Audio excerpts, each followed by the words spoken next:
Assalamualaikum warahmatullahi wabarakatuh. Madayaw, mayong adlaw kaninyong tanan. Magandang araw sa inyong lahat. Sa pagdiriwang natin ng kapistahan ng Black Nazarene, muling binibigyang diin ang ating matibay na pananampalataya bilang mga Pilipino.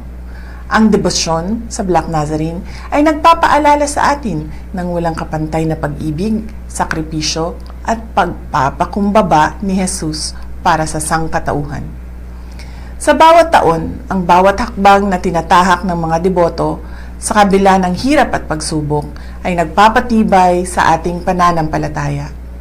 Ang pista ng Itim na Nazareno ay hindi lamang isang selebrasyon ng nakagisnan na tradisyon.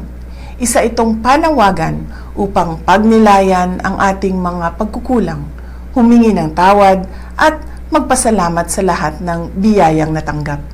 Naway magsilbing inspirasyon ang Itim na Nazareno upang patuloy nating isabuhay ang turo ng pag-ibig at pagtitiwala sa plano ng Diyos.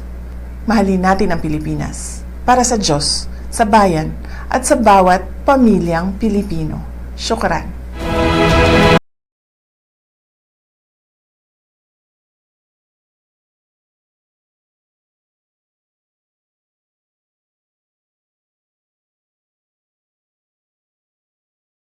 I am not a Filipino for nothing.